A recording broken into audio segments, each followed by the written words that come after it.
Hello, friends. Welcome back to the channel. If you're new here, I'm Shawon, and joining me today is a special guest, and her name is Julie Etter. Julie is the broker and owner of Berkshire Hathaway Home Services Evolution Properties in Rentham, Massachusetts. If you love being inspired by other women in business, or if you are a realtor, if you're considering becoming a realtor, today's video is for you. We're going to be diving into navigating the business of real estate. Please help me welcome Julie to the channel. So, Julie, welcome to the channel. We're so excited. I'm so excited to have you on. I know that you're going to share so much value today. And I want to just start by saying welcome again. And I'm happy that you're here. And I want us to start from you telling us a little bit about yourself, the journey to let you where you are today. Yeah, so thank you so much for Shawon for having me. Always a pleasure to work with you. Yeah, my journey is one that was not scripted from the beginning. I was a teacher. Right out of college, I started teaching middle school health and nutrition, and my then fiance, now husband, and I at the time bought our first home.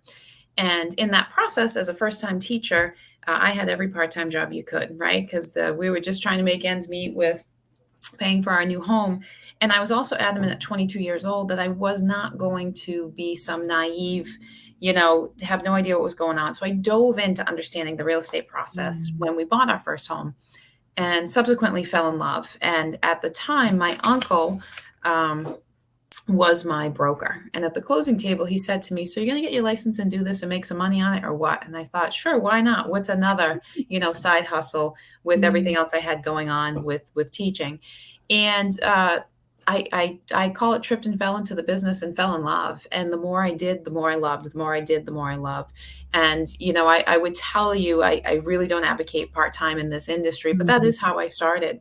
And eventually I got to the point where I had to make a choice. And so in 2010, I left teaching and just took a leap of faith. And so I dove into sales full time. And each year my business grew, my business grew, my business grew, my business grew, and really started to see through some pivotal life moments. We bought our forever home at that point. We had our first and then our second child. And along the way, business was growing. And yes, it was growing in volume, but it was also growing in sentiments and then putting pressures on work-life balance and how to be a mom of young children and, doing work at 3 a.m. because you're up anyway and just navigating the life portion of it. And along the way, I published my first book, which was a story called Lily and Andrew Are Moving, and it helps children navigate the moving process, which was lessons I learned along the way with experiences I had with clients. And as things began to evolve and continue to progress, I then began in addition, all in parallel to my sales business, I then started a coaching business. And so, having been a former coach, having been a former teacher, and in the throes of this real estate, having a coaching and mentorship, business on the side was not something that was random. It fell in line pretty well with my skill set, my past, and my passions, really. And then, as time went on, I started to really continue to have the desire for something more. And so effectively what happened is the company I was with owned 3 offices and one of them being their Rentham office. And so effectively we came to terms for me to purchase that office. And it's funny because to me it was a logical, okay, you've got sales and you're being paid to coach and mentor and teach other business owners how to do this. And so this was a marriage of all of those coming together. And it's funny because it's a Berkshire Hathaway franchise. So as with many franchises, it's Berkshire Hathaway Home Services, and then you get to pick your own office name. And as soon as I knew that I was going to become a broker owner, very quickly it came to me like that, Evolution Properties. And the evolution is sort of the culmination of the question you just asked me, because my career, it just evolved. It continued to evolve on what made sense. It wasn't okay, script this plan and follow it. It was dive in, And I kept diving in and falling in love. And, sometimes I say tripped and fell in love, right? And along the way, though, as it came to this, it's just all evolved. My career has naturally evolved to notions of what makes sense to add to, sort of the skill set or the entrepreneurial spirit. And so now I sit here today, still running a sales team, the broker owner of Berkshire Hathaway Home Services Evolution Properties. I am co-owner of a company called Air Quality Services, which is a radon testing and mitigation consulting company. And but all of that pales in comparison, of course, to my true passion, which is my husband and two boys, Daniel and Joel, who are 7 and 9. And so, life is busy in all aspects, but plenty of things. Oh, this part is scripted, right? This part is like really trying to do that balanced life by design, which that balance can be a moving target sometimes. But here we are, boy, mom, Evolution Properties, broker owner. That was so okay. So you left out Pearl. We have to give Pearl a shout out, Julie. My gosh, I cannot believe I did that. So, along the way, we did purchase our dream home, which is on Lake Pearl in Rentham, which was also the inspiration for what we may say is the family favorite family member, and that's our 3-year-old Bernedoodle Pearl. I couldn't let you leave Pearl out. No, I can't even believe I did. I won't admit that. Not at all. Not at all. I love this entire evolution that you've had. And gosh, just to see so many parts of your journey weaved into getting to where you are in the decision of coming up with the end part of your business name, Evolution Properties, just makes so much sense. And I want Yeah, to unpack a little bit of this, even from going from the side hustle into, yes, I'm going to dive in 2010, making that decision to fully commit to real estate. So tell me a little bit about that, or unpack it a bit, especially for someone who might be in that space of they have the side hustle. And as you said, balance is a moving target. So whether it's, I don't know, solopreneur, single balance, right? You have your family and friends, so balancing all of that. Or if you're married, kids, and throwing in a side hustle, like balancing all of that. So let's unpack the side hustle and what that looked like for you at sure. that stage in your life. Yeah, so the part that I didn't mention is I also tripped and fell into teaching, right? I guess that's just kind of how things work out for me. But it wasn't a coincidence because I had substitute taught and coached along the way, but I did not. I applied for a myriad of jobs. I had a psychology degree when I graduated, a health psychology degree. So I had applied for a myriad of jobs, many of which were in the education sector. But I did get to the point, as do all young teachers, is that the clock was ticking for me to get my master's, and I had watched myself be a part of a department of specialists who were a department of 10, which whittled down to one. And so I knew that my industry was on the chopping block. And so now I had the contractual pressure to get my master's degree for a position that was likely to be eliminated anyway. So I had gotten some momentum with the real estate. And I will say, as much as I don't advocate as it being a part-time gig, it also was conducive for me at the time. My husband and I lived in a 5 family that we co-owned, so the mortgage pressure wasn't there, and we didn't have children, right? So Mhm. at the time I made the leap, I was teaching, I was managing and the marketing director of a local tutoring company, I Mhm. was coaching, and I was doing real estate. And so I'm a worker. I've always been a worker, but it started to be, squeezing correcting time when I should be doing real estate on my prep period, and just sort of a whirlwind. I said, it's time to make a choice so I can put my passion and all my efforts to the one path forward. And the blessing of this industry is that, like I said, I mentioned my background, but I believe, of course, my psychology background, of course, my teaching background, all of that's a benefit. My business management background, that's all, you know not a coincidence. It's a very natural culmination within real estate. But the beautiful part about this industry is when you're in it, you can run your business based on who you are. If you're someone who loves technology, you can create a business plan around that in terms of your sales business. If you're someone who loves the educational piece, you can pride yourself on that. Really, whatever your skill set, it can exit and become such an asset. And in this business, when you're working genuinely and authentically of who you are and doing so consistently, that's really where the opportunity lies, right? I mean, it can be a very lucrative business, but that's also the slippery slope, because a lot of people think the second they get in, it's going to be very lucrative. The barrier to entry is very low. The Mm, barrier to getting some sales momentum is very difficult. mm, It's close to 90% of people enter and exit or keep a license for a mm, formality, but don't actually practice. mm.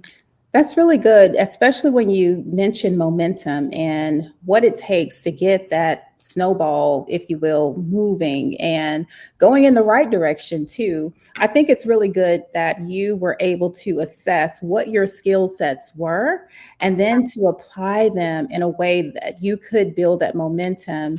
And also, it seems, Julie, that you were open to possibilities and opportunities as they came your way too. And correct me if I'm wrong on that, but it just seems that you are, or maybe always have been, just very self-aware. And I think that plays a role into making those decisions or being able to assess my skills and abilities and how they can be best applied, no matter what industry I end in, to Yeah, take that inventory. absolutely. Yeah, Shawn, I have been accused of being pretty self-aware. And I will say, though, the older I get, the more I'm able to do that proactively. Because for a while in my career, it was reactive, right? You look back and say, oh, yeah, that made sense. That made sense. And once you put that all together, then it starts to be a roadmap instead of just something that you look at in the rearview mirror. And I, the aha for me is, I remember being at a family cookout and someone making a comment, no one's going to love their career as much as Julie does, right? And the take home, though, is it the business? Yes, it is. There's no doubt about that. But the part that just really resonates is you can tap into who you are and who you want to be and monetize it. You Mm, know, mhm. I'm not in the real estate business. I'm in the business of life. And there's no doubt that's my favorite part, right? Is the good, bad, and different of the real estate transactions. It's the exciting young couple starting their next chapter. It's the teary adult children whose parents have passed and they're selling the family home. But to be a part of this emotional journey and such an important part of their life, and believe me, I'm a very small part of that for the journey people take. That's what it's all about. Mhm, mhm. It's not all the sales stuff. It's just being a part of people's biggest purchase, people's biggest asset for the most part, but this emotional journey, because this is where the family is home. Yeah, Yeah, there's investment properties too, but that's a part of the journey as well. I love that. I also love you saying, being able to be who you are and tapping into that. And also to looking at your story, your journey, and taking your experience also of being that first time home buyer and how that has also helped you and enabled you to connect with the clients that you get to serve at these different stages. And as we tend to live more life, we have different lenses that we can look through or different perspective, right? Right. So how things look when you were maybe, single, getting married, then going into Sure. having kids. And I think all of that plays a role into how you show up too and you serve your clients because you have a deeper understanding of that and you're deeply connected to that. And I Yeah. can hear that loudly. Yeah, I will say my skill set of personal experiences, undoubtedly, between, like you said, being the first time home buyer, buying, our forever home, which was our dream come true to live on a lake. We've been a landlord. We've recently entered the Airbnb world. Was part owner in a development company and entered the flipping world, and so Mhm. just learning the different aspects that has made me, when I'm in it, I'm saying I'm the most empathetic agent there is, Mm. at the moment. So it's just personal experiences that I've been able to transcend over into the professional sector. And, I very quickly realized that's when I'm happiest, when my two Mhm. passions of work and family are colliding. And so Mhm. that has been with my experience of buying and selling. But more recently, that's, having my children show up to the charitable events that my company is hosting, and Yeah. having a client appreciation party that my friends and family can come enjoy as well, so It's just a matter of saying, this is where my heart is. How can we bring it all together?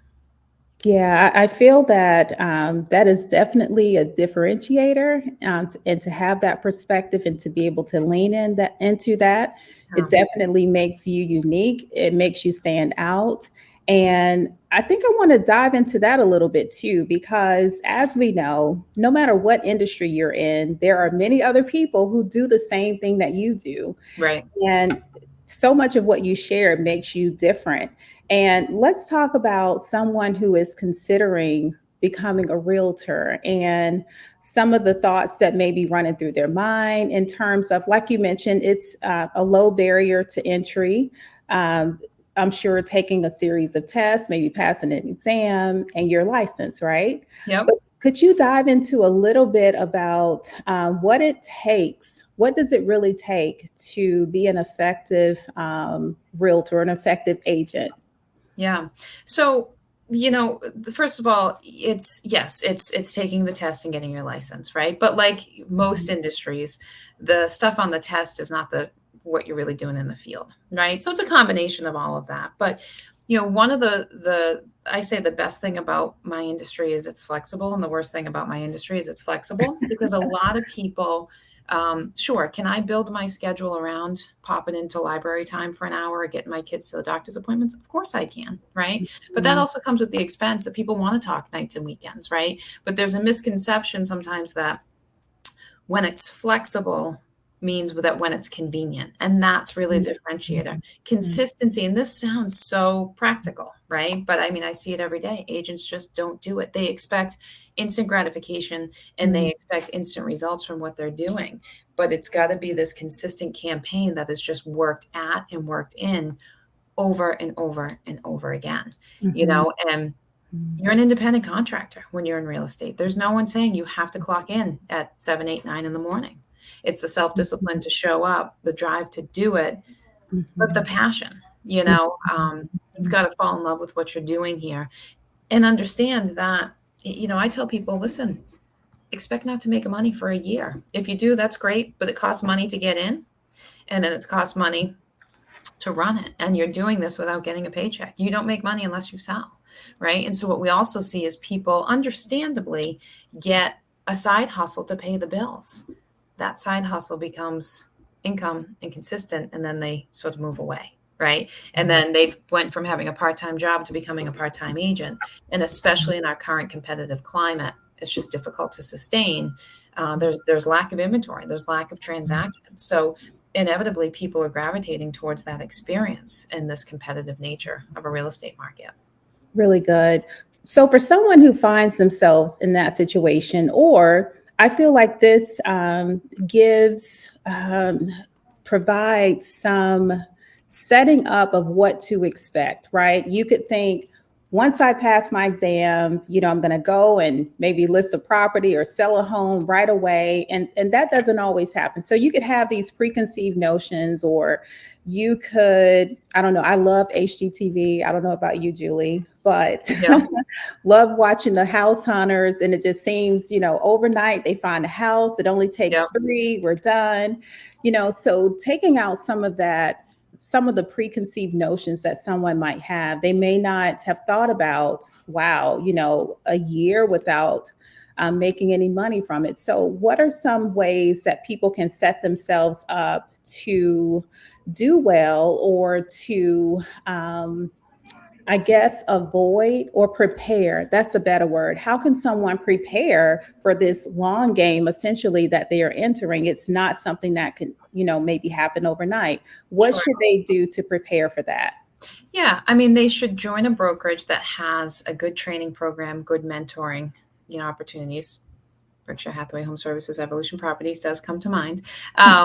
But have the surrounding support to make sure you're learning and having guidance along the way. And the second one would be set your schedule, and that's a committed schedule as if you were an employee anywhere else, except you're only reporting to yourself at that point.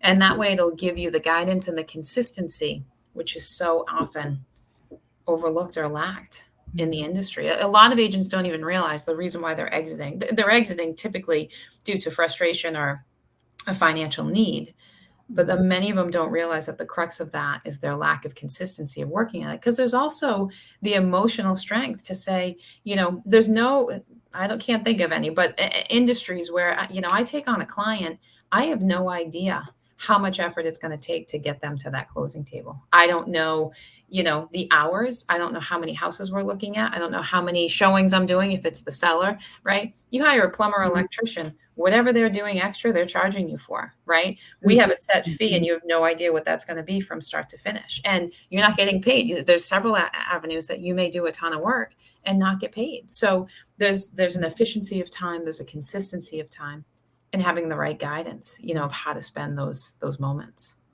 Love that. Love that. Some of the adjectives that keep popping up are definitely consistency, the drive, efficiency is coming up. So I'm thinking about also for that person who is considering becoming a realtor, what additional qualities should they take an assessment of within themselves or for themselves to see if this is something that aligns with, you know, um, if it aligns with who you are Sure.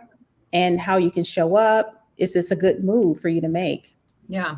I mean, there's no doubt you need to be a disciplined self starter with drive, right? And that's why I say there's a lot of flexibility, which is great, but that's often a slippery slope, for a lot of people. You need to be willing to work with a variety of different personalities. You got to be a people person, right? Mhm. And you have to be able to handle extreme emotions because you're running the biggest transaction.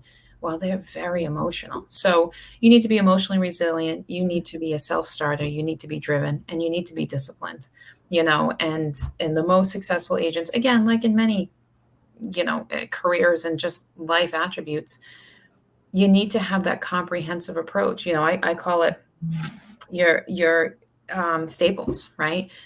I know if I'm not regularly exercising, my business is going to suffer. I know if there are too many dishes in my sink at one time, my business is going to suffer, right? And it's just a matter of me being able to show up as best for me and then run this business off of who I am with the focus and discipline. Love that. Love that. So, for someone who is in that place, they are, yes, they're all in, I'm going to do this. Where would you suggest after they've gotten their license, what would be the next step for them? Yeah, then you want to start to sit down and interview different companies. You'll pretty clearly see there are companies that are a great fit for brand new agents, some companies that are for experienced agents only, and see what they offer. What do they offer for training? What do they offer for support? Do you pay only if you sell something, or are you paying monthly fees? So the financial package, of course, but that includes money up front or money to run your business. What does that efficiency look like? Then the biggest thing, like I said, is training and support to feel as though you can get your legs under you to get some business momentum. Because I'm in my 18th year. Every transaction teaches me something different. So you need to have the people around you to know what you know, and the humility to say, I'm learning every day, and which part's normal and which parts need more attention, which parts are transaction specific, which parts are unique to the individual client, and how do you navigate all those nuances? Which, if they were all the same, it would be boring. That's one of the other reasons why I love it. Very true. Very true. Yeah. That's really good insight. Yeah. I also want to ask, so we're in a different, I wouldn't say different climate, but things look differently than they did last year, maybe 2 years ago. And for maybe seasoned realtors who are in the game, they've been in maybe for some time, but maybe not experienced what we're going through now, the low inventory. We've definitely had high interest rates, but maybe someone hasn't performed or sold during a time of high interest rates. Would you share some things that a seasoned realtor should really be tapping into now, where we have maybe some uncertainty or things are just a little bit harder, right? Or Sure. you face different challenges, if you will. So we're in one of the most challenging markets we've been in. Never had inventory like this. And quite frankly, if this was a food or a water shortage in our country, it would be all you see in the news. But we have a primitive housing crisis. It's not just, oh, open houses are busy. We fundamentally do not have enough homes for our population in this country. So it's driving a very competitive climate. And that's a compounding effect of population growth, the lack of building, 10 to 15 years ago, and many buyers waiting to get into the market. And now you have more demand than you have supply. But I think we can't overlook the fact that, yes, these are unique market conditions. We've also never had as much news at our fingertips ongoing, right? So an element where, yes, the market is tight, the market is changing, the market is challenging, but we're inundated with that on social media all day long. Very There were true. different markets that had its challenges, but you weren't as inundated all day long, so you didn't think it was as prevalent. But the market always changes. The market always has opportunities and challenges. These interest rates, I mean, I had someone say to me the other day, these interest rates are ridiculous.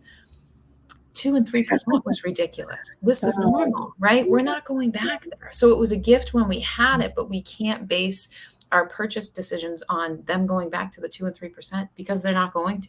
Now we're back to normal, normal being a relative term across the board in real estate.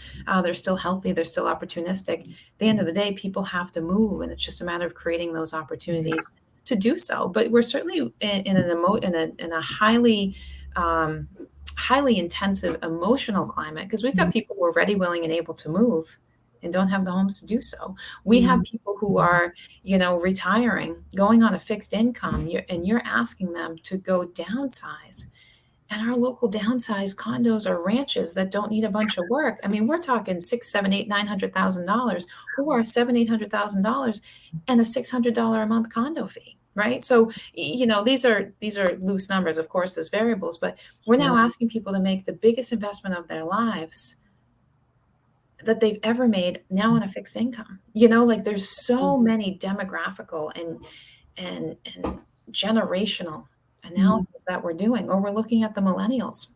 The millennials and the downsizers are going head to head in the market, and the millennials are saturated in student loan debt. So there's some real life challenges here, and now we're piecing it together with not a pair of shoes, but their home. And all the financial implications that come with it. So it's an intensely emotional circumstance, Yeah, that we're dealing with at the time. for sure. So, as an agent, how do you combat some of that, especially being inundated by news? Like you said, we're at a norm for interest rates, but when you're constantly being fed, news is ongoing. How do you combat against that? What do you become then to your clients that you're working with? Yeah, what's good for me is I'm a pretty straight shooter. That's just my nature. But in this market in particular, I tell people I'm going to share with you everything I think you need to know because they don't have time. They don't have time and emotional wherewithal to weed out stuff, on a hope and a prayer. What's some facts? So the way we say breach that is with education, is with communication with our professional partners, making sure they have the right team of people, attorneys, mortgage brokers, financial advisors, to really say, what is this decision that you're making? So we can be as grounded as we can be before entering the lion's den, which can be, the market. But the biggest thing being education. And if they're going to be inundated with different things, social media, online, and whatnot, we want to be a part of that inundation, with some factual info. And there's plenty of third party, real estate websites or, comments that come that are national averages and not relevant to the local market. And so we just spend our time marketing not just our properties, but the accurate information and resources so that people can take whatever's swirling around them and make sure that the info they're hearing is appropriately customized for their circumstance, their situation, and not just blanket statements for the real estate market, because that never does anybody any good. Yeah, so good. Very true. Very true. What's one piece of advice would you give to someone who is maybe in that consideration mode during these challenging times? And then what is one piece of advice you would give to someone who's a seasoned pro, who's been in real estate for quite some time now? Yeah. I would actually say that advice does have some overlap, and that's have a mentor. I'm Mm, professionally coached. I always have been. And that is just such a difference to have somebody who feels like they're in your corner from a bird's eye view, right? Because sometimes you can't see out of your own. So that mentor who's appropriate for where you are at your business will help guide those decisions, right? And the biggest thing my mentors and coaches have done along the way of all the innovation and and everything they've taught me, it's keep my head in the game, right? Because it's easy to get frustrated, it's easy to get emotional, but to keep that focus, to focus on your why, to focus on how you want this life to go with work-life balance. And as I've said, I'm being a little repetitive, but the tenacity needed for every agent right now. Seasoned agents get that. New agents need to see, that six-figure income didn't come with the license in the mail. It really requires that ability to just keep swimming, keep swimming, keep swimming, Yes. and it will, once you break through, you will get that momentum. But just setting those accurate expectations, not as an intimidation, but just Mhm. for Mhm. setting your expectations so that your actions will be well grounded and it doesn't become financial desperation for you. Really good. Really great advice. Really great advice. All right. I am loving this conversation, and I hope that you are too listening in, tuning in on the other side. We are going to now move into some rapid fire questions for Julie All here. right. And before we navigate into that space though, there was one piece of advice that stuck with me from one of our previous conversations in terms of something that you share with your agents, and that is to consider themselves as a business owner, right? Yeah. Yep. And having that Absolutely. mindset. Do you want to share a little bit about that, Julie? Yeah, and that really epitomizes what I say, show up consistently, set your schedule, Mhm. right? Agents can react. Business owners create, right? They create a foundation, they create a schedule. I always say if you had a hardware store and you never knew when they were open, you're going to stop going, right? But you have someone who's consistently running a business and campaigns and marketing themselves, as helping you understand their education, their market insight. You've really got to make it as a career focus, Love not just a little side hustle, Love which is it. what I did. So I remember when I left teaching, I knew, as sad as I was, I loved it and I loved the kids. I loved my coworkers. I knew it wasn't going to hit me till the first day of school in September. And Mm. I made sure I signed up for a mentor and coaching sales program. So I knew, I said, I can't look back. I'm not going that way. I had a reason. I had to show up every day, and it was going to help me work through the emotion of knowing all my colleagues were back at work and I wasn't, in a place that I loved. But it gave me focus, it gave me direction, and then thus the momentum started to build. Oh my gosh, I love all of that and could not agree more. I just love your energy all the time and appreciate spending this time with you so much. So many good nuggets as always. So, how about some rapid fire questions? Are you I'm ready? ready. All right. So, first up, let's see. Let's see. A fun fact about you, Julie. Fun fact about me. Fun. I mentioned I'm a published author, so I already said that. That's the one nugget that I was like, what am I going to say here? I do still play on an adult soccer league. Oh my goodness. Yeah, yeah. All right. I The did ones not that know can hang. that. Yeah, All right, stay healthy, but that's a good thing. Soccer. I was always afraid as a wedding photographer, I was always mindful of the activities that I participated in because obviously I needed, certain limbs to make yeah, sure I could show up, but I love that soccer. yeah. Let's see, best piece of business advice you've ever received. Best piece of business advice. If it was easy, everybody would do it. Ooh, good one. So Yeah. good. So good. So good. Do you have any hobbies? Hobbies are a lot of nature recreation, kayaking, hiking, paddleboarding, boating, Mhm. bike riding. Really, I just like to be active outdoors with Pearl and my family. Love that. We're not leaving Pearl out. That's right. Pearl is all over the place. And let's see, next vacation spot. Let's dream a little bit. Where are we headed? Yeah, actually, next week for a couple days, we're heading. My husband and I just bought a place at Loon Mountain, so that hiking, outdoor skiing, all of that. So that will be we'll be visiting there. We're going to spend some time in Westport this summer, and we have a Mexican vacation plan this summer with Oh several my closest gosh. friends. Yeah. Lots of good things. Yeah, lots of good stuff on the Yeah, horizon. Very I just blessed. visualized all of that. Yeah. Yeah. Love it, love it. And last but not least, how about a favorite book or book that you could recommend? Yeah, I would say one that really started to change. I wasn't always a reader, and I Mhm. still am trying to be. Audible books. I don't know if that still makes you a reader. Yes. A book that really started to change my thinking was a book called The Big Leap by Gay Phillips. And one that I'm reading right now, listening to right now, that I'm really enjoying is Unleash Your Hero. Might be Unleashing Your Hero by Kevin Brown. Mm. Um, and another one is Atomic Habits, which is just, really the notion of a little bit here and there. Because I can certainly be guilty of operating in extremes. So just looking Mm. at that consistent improvement each day. Love that. Great recommendations. I know I'm going to be adding at least Unleashing Your Hero. I have not read that, so I'll add Great. that to Great. my Audible list for Yep. sure. Well, thank you again, Julie, for joining us today. I have thoroughly enjoyed this conversation with you. Will you let us know, let everyone know where we can find you? Yeah, so you can find me at www.julieetter.com. On there, you'll have access to my office address, my email address, ongoing properties, YouTube links, all of that. So JulieEtter.com. Awesome. Thank you, Julie. And I will Siobhan, thank also, you.